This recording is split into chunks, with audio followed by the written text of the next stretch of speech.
बिस्मिल्लाहिर्रहमानिर्रहीम, अस्सलाम वालेकुम नाजरीन। मैं राजा फैसल और मेरे साथ हमेशा की तरह मेजर आदिल राजा। और आज एक स्पेशल गेस्ट हमारे पास आए। हमारी बहुत ही अच्छी मुलाकात हुई, मखदूम शहाबुद्दीन के साथ हमारी मुलाकात हुई और आज हमने 4 टॉपिक्स के ऊपर बात की। मैंने क्वेश्चंस किए, पूरी वीडियो ज़रूर देखिएगा।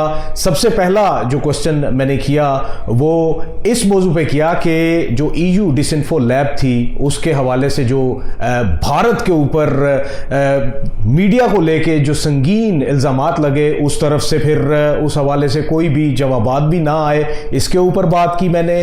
फिर दूसरी बात जो हमारी हुई वो अर्नब गोस्वामी जी, जो कि आप बहुत अच्छे तरीके से जानते हैं कि वो महान पत्रकार हैं हमारे पड़ोसी देश से, तो उनके ऊपर बात की गई। अब ये जानिएगा आगे जाके कि मखदूम साहब उनको महान पत्रकार मानते हैं या नहीं।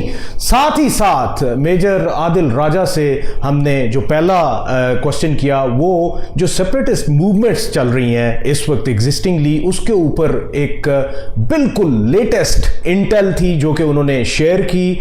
और उसके बाद हमने जो टॉप न्यूज़ आई इस हफ्ते की इंडिया से, वो थी उनकी जो पॉसिबल मूवमेंट्स हैं, जो उनकी मिलिट्री मूवमेंट्स हैं बीच में, वो क्यों की जा रही हैं और किस तनाजुर में की जा रही हैं। क्या वो पाकिस्तान के लिए की जा रही हैं या फिर वो चाइना के लिए की जा रही हैं। और उन्होंने अपनी एक मेन स्ट्राइक कोर को मूव किया करने का वो सारा इरादा रखते हैं और उसके ऊपर उन्होंने काम शुरू कर दिया है। उस हवाले से उनको क्या क्या चैलेंजेस होंगे, इसके ऊपर भी मेजर आदिल राजा ने बात की, तो पूरी वीडियो जरूर सुनिएगा।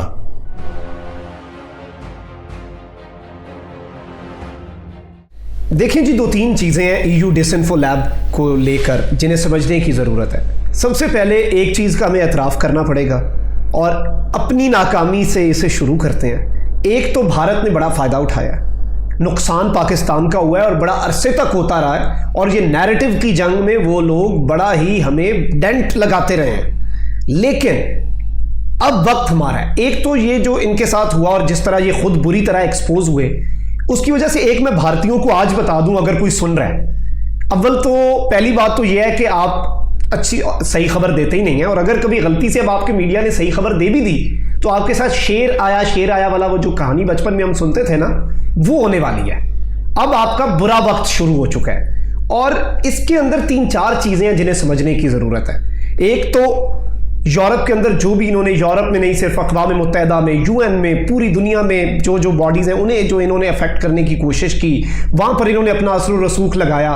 ये पूरा नेटवर्क तशवीशनाक है और ये सवालिया निशान है, this is a question mark in तमाम तर ग्लोबल बॉडीज़ के वजूद पे और इनकी वर्किंग पे, कि ये इतने बच्चे थे कि इनके साथ ये हो गया कि इन्हें कल के ये भारतीय कुछ लोगों ने मिल के, जो कि जारी बात है इतना अच्छा काम नहीं कर सके इसीलिए बुरी तरह एक्सपोज हो गए हैं, और जो इनके साथ हुई है। लेकिन EU डिसइंफो लैब ने इस पूरी चीज़ को ज़रूर बताया कि यूरोप में आप चले जाएं, वहाँ पे ये चीज़ पाई जाती थी कि पाकिस्तान बुरा है, लेकिन उन्हें पता नहीं है क्यों बुरा है, क्योंकि ये लोग, इन्होंने मुफ्त में एक परसेप्शन क्रिएट किया हुआ था।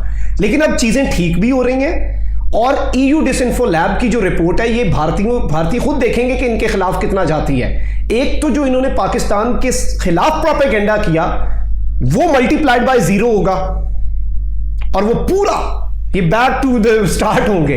लेकिन इन्होंने जो अपना पॉजिटिव प्रोपेगेंडा और अपनी एक पॉजिटिव इमेज और वो बना के छोड़ी है, अलबत्ता उसमें EU डिसइंफो लैब से पहले we should be very thankful to Shri Narendra Modi ji, प्रधानमंत्री जो हैं इनके, उनका बड़ा शुक्रिया बतौर पाकिस्तानी मैं करता हूं कि जो उन्होंने इंडिया की इमेज हम 72 साल में नहीं खराब कर सके, जो श्रीवास्तव ग्रुप पाकिस्तान के खिलाफ नहीं कर सका, वो नरेंद्र मोदी जी ने, श्री नरेंद्र मोदी जी ने बड़ी इज्जत के साथ वो उन्होंने भारत के साथ कर दिया है। आप इंटरनेशनल मीडिया की कवरेज उठा लें, प्री 5 अगस्त 2019 एंड पोस्ट 5 अगस्त 2019 जो इनका कश्मीर मूव था इलीगल, उसमें आपको पता चल जाएगा 180 डिग्री का शिफ्ट आया है। हमारा कोई कमाल नहीं है, हम कोई क्लेम नहीं कर रहे, हमने कुछ भी नहीं किया, हमने कोई श्रीवास्तव ग्रुप नहीं बनाया, हमें श्रीवास्तव ग्रुप की जरूरत ही नहीं है।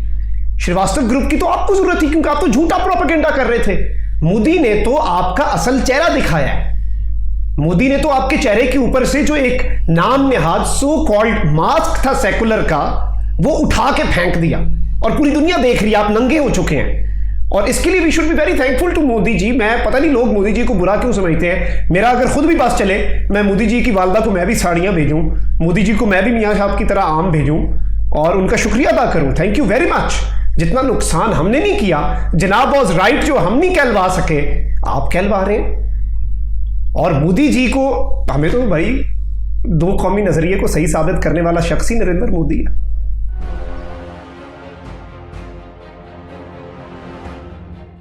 देखें राजा साहब, जिस तरह शहाब ने बात की और बहुत ही ज़बरदस्त बात की कि हमें ज़रूरत क्या है किसी इन्वेस्टमेंट की इंडिया में या किसी इंसर्जेंसी को सपोर्ट करने की, जब वहाँ पे हमारे दोस्त मोदी जी बैठे हुए और जो हिंदुत्वा फैशिस्ट गवर्नमेंट वहाँ पे बैठी हुई जो गुल खिला रही है। मैंने अपने आर्टिकल में भी जिक्र किया द नेशन के अंदर war with in Indian establishment में, और कोर्ट मैंने किया हमारी प्रीमियर इंटेलिजेंस एजेंसी ISI को। उनके एनालिसिस विंग ने मुझे बताया कि बैलिकनाइजेशन ऑफ इंडिया, मतलब इंडिया के जो टुकड़े और टोटे होने हैं, वो पॉसिबिलिटी बहुत ज़्यादा वाज़े हमें नज़र आ रही है कि अगली दफ़ा भी अगर हिंदुत्वा सरकार की गवर्नमेंट आती है, BJP की और RSS टेररिस्ट की गवर्नमेंट आती है, और लग यही रहा है कि यही गवर्नमेंट आएगी क्योंकि मोस्ट पॉपुलर प्राइम मिनिस्टर हैं मोदी जी, तो ये दोबारा आएंगे। तो इस वजह से जो फ्रैक्शनाइजेशन वहाँ पे हो रही है, जो इस वक्त डिसेंट इस वक्त वहाँ पे हिंदुस्तान के अंदर उठ रहा है, और जो माइनॉरिटीज़ के ऊपर एक जुल्म किया जा रहा है उसकी वजह से, और जो सेकुलर्स हैं वो उठ खड़े हुए हैं। और मैं आपको बताऊं कि जो लेटेस्ट रिपोर्ट SRI की आई है, अभी हम शुरू करते हैं अप नॉर्थ से, तो जम्मू एंड कश्मीर तो हम जानते हैं एक फ्रीडम स्ट्रगल वहाँ पे चल रही है। उसके साथ साथ ये जो पंजाब के अंदर फार्मर्स प्रोटेस्ट शुरू हुई, जो लेजिटिमेट राइट्स जो हैं, हकूक हैं, उनके ऊपर किसानों ने जो मूवमेंट शुरू की, उसको इन्होंने ठप्पा लगाया। किस चीज़ का? इन्होंने उनको खालिस्तानी टेररिस्ट कहा। तो जनाब, इस वजह से खालिस्तान की मूवमेंट के अंदर भी एक आपको रिवाइवल नजर आ रहा है, और उसके ऊपर कनाडा से बैठे हुए लोग तो कर ही रहे हैं उस पर पीसफुल प्रोटेस्ट, जो इस वक्त उन्होंने 2021 के अंदर एक रेफरेंडम रखवाया हुआ है। लेकिन ऑन ग्राउंड 1984 के बाद अभी हमें नजर आता है कि खालिस्तान के अंदर जो मूवमेंट्स चल रही है उसका एक मिलिटेंट एंगल भी आपको कुछ अरसे में नजर आना शुरू हो जाएगा, क्योंकि हिंदुत्वा सरकार ने मानी तो बात है नहीं फार्मर्स की, और जब मानी नहीं है तो फिर जब कोई रास्ता ही नहीं रह जाएगा सिखों के पास हिंदुस्तान में, तो दीवार से तो वो सर टकराएंगे ना, चाहे उनका सर फटे लेकिन दीवार भी हरकत जरूर करेगी। और खालिस्तान मूवमेंट भी इसी तरह दोबारा जो है वो आपको उभरती भी नजर आएगी। उसके साथ मध्य प्रदेश में, कर्नाटका में और केरला में, तमिलनाडु में, आंध्र प्रदेश में, उड़ीसा में, बिहार में, उत्तर प्रदेश में, झारखंड में, माइंड यू, वेस्ट बंगाल में, आसाम में, और फिर हम आते हैं जो इनकी नॉर्थ ईस्ट इंडिया के अंदर जो चिकन नेक है ना हिंदुस्तान की, ये मैप आप देख रहे होंगे। इस मैप में जो आपको बांग्लादेश और नेपाल के दरमियान में एक चिकन नेक नजर आ रही है, जहां पे इंडिपेंडेंस मूवमेंट्स चल रही हैं अरुणाचल प्रदेश के अंदर, आसाम की मैं बात कर रहा हूं, नागालैंड, मणिपुर, मिजोरम, त्रिपुरा और मग्याला की जो इंडिपेंडेंस मूवमेंट चल रही है, इसको तो राजा साहब जो इंडियन मीडिया है खुद मानता है और कहता है कि जो टॉप टियर लीडरशिप एक्चुअल इस वक्त बैठी हुई है वो चाइना में जो इनका बॉर्डरिंग प्रोविंस है, ये वहां पे जाके बैठी हुई है, लासा में बैठे हुए हैं। और चाइना के जिस तरह ये अभी आप इस वक्त वहां पे 3 नई डिवीजन रेज करके वहां पे ये मूव कर रहे हैं, अपनी फोर्सेस मूव कर रहे हैं, चाइना को ये थ्रेट कर रहे हैं, जाहिर बात है। तो इस वक्त हाइब्रिड डोमेन के अंदर ऑल आउट वॉर तो म्यूचुअली एश्योर्ड डिस्ट्रक्शन है जो पूरे रीजन में कोई भी नहीं चाहता। तो फिर हाइब्रिड वॉरफेयर का कौन सा एंगल है? वो है प्रॉक्सी वॉरफेयर। तो जो टॉप टियर लीडरशिप बैठी हुई है, 7 जो सेपरेटिस्ट मूवमेंट है, 7 सिस्टर्स जो हैं, वो जो बैठी हुई है चाइना में, उसको इक्विप करके चाइना लॉन्च करेगा, आप देखेंगे। और जो मेरा एक जाती तज्जिया है वो 2021 के आखिर में, क्योंकि ये 2021 दिसंबर तक चाइना पाकिस्तान इकोनॉमिक कॉरिडोर को टारगेट कर रहे हैं और उसको किसी भी सूरत में रोकना चाहते हैं, क्योंकि इनका ख्याल है कि 2021 अगर क्रॉस कर गया चाइना पाकिस्तान इकोनॉमिक कॉरिडोर तो ये इरिवर्सिबल हो जाएगा। मैं कई दफा इसके ऊपर बात कर चुका हूं। तो ये मूवमेंट्स जो हैं, सेवन सिस्टर्स बैठी हुई हैं तिब्बत के अंदर, इंडिया जिस तरह के वहां पे पंगे ले रहा है और तिब्बत के अंदर जो लोकल्स को भर्ती कर रहा है सिविल आर्म फोर्सेस के अंदर, और वहां पे एक फ्रीडम स्ट्रगल वो करना चाह रहे हैं खड़ी इस वक्त रिसर्च एंड एनालिसिस विंग कर रहा है। तो राय साहब, उसके अलावा बांग्लादेश के अंदर भी आप देखें कि एक बड़ी रिजेंटमेंट है जो रॉ वहां पे अपनी जो अपार्थाइड रन कर रही है, कॉलोनी बना के चला रही है ढाका के अंदर, उसकी भी रिजेंटमेंट है। नेपाल तो इनके हाथ से निकल गया, नेपाल चाइनीज ने टेक ओवर कर लिया, नेक्स्ट बांग्लादेश है, उसके बाद चिकन नेक स्टेट्स हैं, साथ उनकी टॉप टियर लीडरशिप जब इक्विप होके चाइना से वापस आएगी तो ये कश्मीर में आधी फौज तो कश्मीर में बैठाई हुई है, जब ये वहां से पुल बैक करेंगे तो ऑफ बैलेंस होगा, कितनी फौज खड़ी कर लेंगे, कितना इक्विपमेंट ले लेंगे। क्योंकि राय साहब आप देखें कि आप इस चीज को नोट करें कि लासा से लेके रन ऑफ कच्छ तक अब इनको एक फ्रंट मिलेगा चाइना पाकिस्तान का, पार्टनरशिप अलायंस के अंदर चेंज हो रही है। और प्रॉक्सी वॉर जिस वक्त ये सेवन सिस्टर्स की इनकी खुलेगी तो इनके पास इतनी फोर्स ही नहीं होगी कि इसको ये कंट्रोल कर सकें। और इसी वजह से इस आर्टिकल में war with in Indian establishment nation के अंदर मेरा आर्टिकल छपा, जिसके अंदर मैंने उसको कंक्लूड किया। रिसर्च जो हमारा एनालिसिस विंग है, रिसर्च उनकी जो है उसके मुताबिक ISI का, उन्होंने मुझे खबर यह दी थी कि बाल्कनाइजेशन ऑफ इंडिया के टुकड़े टुकड़े होना, राजा साहब, ये पॉसिबिलिटी है बहुत रियल, और ये फ्यूचर में आपको होती नजर आएगी जनाब।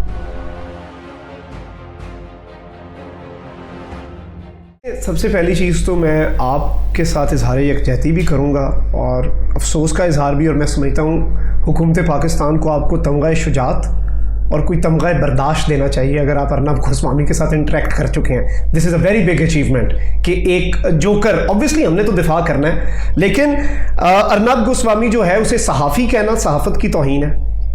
और ये मैं नहीं कह रहा, उसे पत्रकार जो होता है भारत का, मैं समझता हूँ ये तमाम उधर के पत्रकार, मैं अगर लफ्ज़ सही इस्तेमाल कर रहा हूँ, वहाँ के तमाम पत्रकार जो हैं उनके साथ जुल्म है। इसे जर्नलिस्ट बुलाना और जो ये वहाँ पर इसने मंडी लगाई हुई है, जो इसने वहाँ पर एक फिश मार्केट क्रिएट की होती है, उसे जर्नलिज्म कहना मैं समझता हूँ जो इंडिया के अंदर भी लोग जर्नलिज्म पढ़ के सही इंसानों की तरह काम कर रहे हैं, अपना मेहनत से काम कर रहे हैं, अव्वल तो ये उनके साथ ज्यादती है। तो अर्नब गोस्वामी जो है उसके मुतल्लिक मैंने एक वीलॉग किया, मैंने उसके अंदर बड़ी डिटेल में एक दो बातें कही और मैंने ये कहा कि ये EU डिसइंफो लैब के जितना ही बड़ा स्कैंडल है और ये उससे भी ज्यादा अलार्मिंग है, वो तो सिर्फ इंफॉर्मेशन वॉरफेयर और उन चीजों के हवाले से था। ये जो फॉल्स फ्लैग ऑपरेशंस है, नरेंद्र मोदी जो अपने फौजियों को बलि का बकरा बनाता है और अब उनकी अपनी फौजियों को ये चीज रियलाइज होती है। आप उनके फौजियों के खानदान वालों के एहतजाज देखें, वो किसी कॉज के लिए नहीं मर रहे, वो नरेंद्र मोदी को वोट लेके देने के लिए मर रहे हैं। वो किसी अपनी कौम की हिफाजत के लिए नहीं, अपने नेशन की हिफाजत के लिए नहीं मर रहे। और ये इंडियन फौज के अंदर भी पाया जाती है चीज, उनके अपने लोगों को इस चीज का एहसास हो रहा है। तो जो ये अर्नब वाला स्कैंडल है, मैं समझता हूं कि ये एक बड़ी अलार्मिंग सिचुएशन है। और ये पूरा जो इन्होंने बालाकोट स्ट्राइक और फिर उसके अंदर वो जिस शख्स के साथ वो बात कर रहे थे रेटिंग एजेंसी वाले, और उसने जो बातें कही और उसने जो कहा कि अब तो वो पोल्स जो है वो स्वीप कर जाएगा, तो ये बड़ा वाज़े इशारा है उस तरफ कि ये पूरा एक ड्रामा रचाया गया, पुलवामा का ड्रामा था। और ये इसे ड्रामा कह के मैं भारतीय फौजियों के बारे में कोई चीज़ गलत नहीं कह रहा, उनके साथ जुल्म हुआ है उनके साथ, लेकिन जुल्म जिसने किया है वो अभी भी आपका वहीं पर बैठा हुआ है नई दिल्ली के अंदर। वो अभी भी 26 जनवरी को निकलेगा और बड़ी बढ़के मारेगा आपके रिपब्लिक डे के ऊपर। तो आपके अपने फौजियों के साथ जो जुल्म हुआ है, उनके साथ जुल्म करने वाला और उनका कातिल जो है, इस पूरे केस के बाद मैं समझता हूं ये पूरे इंडियंस के साथ ज्यादती है। हमारे लिए तो कोई बड़ी बात नहीं है, हमारे तो 2 दरख्त थे और एक कब्बा होगा, वो हम माफ करते हैं, हमें उसका कोई दुख नहीं है। उसकी उन्होंने कीमत खुद चुका ली अपने जहाज की सूरत में, और जो कुछ भी हुआ, खैर हीरो तो उन्होंने उसे भी बना लिया, लेकिन हमारा कोई नुकसान नहीं हुआ। और अगर जो हुआ भी है तो हम माफ करते हैं। लेकिन जो जाने गई हैं नरेंद्र मोदी की एक तो हिंदुत्वा की आइडियोलॉजी की नज़र हो गई, एक उसकी वॉर मॉन्गरिंग और उसका वो जो पूरा नैरेटिव है, और उसका इलेक्शन जीतने की खातिर जो भारत के अपने फौजी मरे हैं। तो मुझे लगता है कि ये भारत के लोगों को इतना एहसास होना चाहिए कि वो उनका हिसाब ज़रूर लें नरेंद्र मोदी से।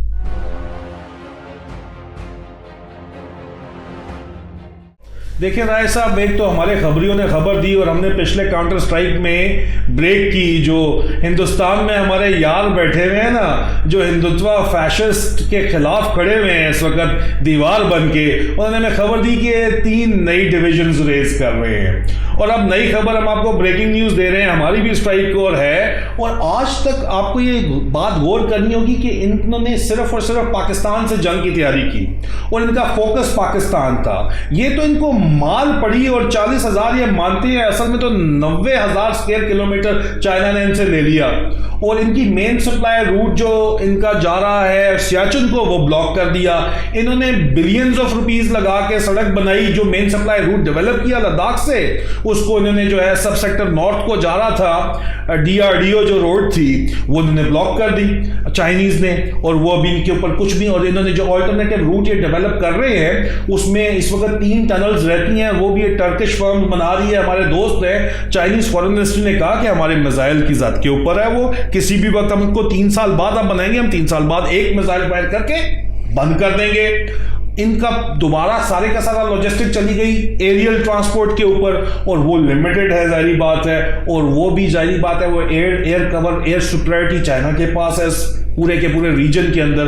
तो इन्होंने क्या नया भी इसका हल निकाला कि अभी इनका फोकस चेंज हो रहा है। एक तो 1 फ्रंट हो गया, ठीक है, 2 फ्रंट नहीं, अभी 1 फ्रंट है। चाइना पाकिस्तान मिलिट्री अलायंस बन रहा है, 1 फ्रंट है। उसके बाद इनका फोकस अभी पाकिस्तान से हटके चाइना की तरफ चला गया है, क्योंकि चाइना से इनको मेन थ्रेट अभी आ रही है। पहले तो ये मानने से इनकारी थे ना, ये वो कबूतर बने हुए थे जिसने आंखें बंद की हुई थी और ये समझते थे कि बिल्ली हमें नहीं खाएगी, तो बिल्ली तो जो है वो खाने के लिए तैयार बैठी है। तो इस वक्त जो है वो चाइनीज जो है वो तो बिल्कुल, क्योंकि ये तिब्बत के अंदर उनको छेड़खानी कर रहे हैं, दे आर वेरी मच, उन्होंने अपनी फिलहाल तो अपनी फोर्सेस वापस बेस के ऊपर मंगवा ली हैं, लेकिन they are ready for an offensive and they are strategically placed के अपने पूरे फ्रंट के ऊपर पाकिस्तान इंडिया में हम किसी भी तरफ से कुछ भी कर सकते हैं और बहुत जल्द आपको कुछ होता नजर आएगा। ये आपको हम ब्रेकिंग न्यूज दे रहे हैं, मजीद हम डिटेल नहीं बता सकते, लेकिन बहुत जल्द, कुछ हफ्तों की बात है, नहीं तो कुछ महीने, आपको लग पता जाएगा हिंदुस्तान वालों को कि ये पाकिस्तान और चाइना अलायंस से लड़ना चाहते हैं और ये 7 समुंदर पार अमेरिका है उसकी सपोर्ट ये समझते हैं, वहां से बैठ के उनको आके सपोर्ट करेंगे। यार उनसे तो अफगानिस्तान नहीं संभला, वो आपको आके यहाँ पे बचाएंगे हिंदुस्तान में, और फिर आप अपनी 1 कोर दिल्ली से उठा के वहां मूव कर रहे हैं। तो इनकी एक्लेमेटाइजेशन होनी है, इनका स्पेशल हाई एल्टीट्यूड इक्विपमेंट होना इनको मिलना है, वो नहीं मिलेगा तो सारी की सारी कोर मारी जाएगी। उसके बाद आर्टिलरी गन्स तो एक चीज है, हाई एल्टीट्यूड इक्विपमेंट के अंदर वो कवर होता है, फील्ड गन्स इनको चाहिए, माउंटेन वॉरफेयर की स्पेशलाइज्ड ट्रेनिंग चाहिए इनको माउंटेन वॉरफेयर लड़ने के लिए ट्रेन इक्विप्ड डिवीजन खड़े करते करते भी राय साहब ये 1-2 साल की गेम है, उससे पहले इनसे नहीं हो पाएगा जो ये करना चाह रहे हैं। और उससे पहले जो चाइना पाकिस्तान ने करना है वो कर जाएगा, क्योंकि ये बड़ा ही इंटरेस्टिंग सिचुएशन यहाँ पे डेवलप हो रही है। सिर्फ बड़कों के साथ हमने फर्जिकल स्ट्राइक कर दी और हमने वोट ले लिए, वो आपने ले लिए जो आपने लेने थे, अभी आप भुगते जो आपने किया है। आपने POK और GB के ऊपर बातें की, आपके मिनिस्टर्स ने आके बातें की, उसका रिस्पॉन्स आपको मिला कि चाइना ने आपसे छीन लिया वापस 90,000 स्क्वायर किलोमीटर। आप 40-43,000 तो मानते हैं ना, असल में 90,000 इनसे छीन लिया, इनकी मेन सप्लाई रूट से सियाचिन की काट दी। और आगे भी राय साहब आप देखेंगे कि ये जंग लड़ना चाह रहे हैं ट्रेडिशनल फौज की, यहां पे हाइब्रिड वॉरफेयर चल रही है। हाइब्रिड वॉरफेयर के अंदर नॉर्थ ईस्ट की लीडरशिप आएगी, कश्मीर कश्मीर में इंडिजिनस लीडरशिप चल रही है और खालिस्तान भी खुलेगा, तो किधर जाएंगे ये बड़ा इंटरेस्टिंग टाइम की तरफ हम हेड कर रहे हैं। सिर्फ वन कोर को दिल्ली से ऊपर लद्दाख मूव करने से ये मामला इनसे कंट्रोल नहीं होगा, और अगर ये यहाँ से जाएंगे तो जाहिर बात है हमारी स्ट्राइक कोर तो वहीं बैठी है जहाँ पहले बैठी हुई थी, और हमारा फोकस तो वही है, और हमें तो एडिशनल फोर्सेस की ज़रूरत नहीं है क्योंकि पूरी PLA आर्मी वहाँ पे मौजूद है इनका सामना करने के लिए। और हिंदुस्तान ने जो अपने पैर पे कुल्हाड़ी मारी अपना मोस्ट पॉपुलर प्राइम मिनिस्टर बना के, चाणक्य की फिलॉसफीज आज तक ढके छुपे ये चला रहे थे, अभी खुल के जो इन्होंने हिंदुत्व फैशिस्ट ने यहाँ पे जो ये गन करना शुरू किया हुआ है, इसका नतीजा इनको मिलेगा राजा साहब, और नतीजा वही आएगा जो मैंने लिखा था, वो है बाल्कनाइजेशन ऑफ इंडिया। टोटे टोटे होंगे इनके, आप देख लेंगे। जी व्यूअर्स, बहुत बहुत शुक्रिया पूरी वीडियो देखने का। उम्मीद है ये आपको वीडियो पसंद आएगी। सब्सक्राइब करना ज़रूर कीजिएगा, सब्सक्राइब करना ना भूलिएगा। चैनल को सब्सक्राइब करें, बेल आइकन दबानी हो दबा दें, अच्छा होता है, आपके पास नोटिफिकेशन चली जाती है। अपना ढेर सारा ख्याल रखिएगा। मुझे मखदूम साहब को और मेजर साहब को दीजिए इजाज़त। बहुत बहुत शुक्रिया।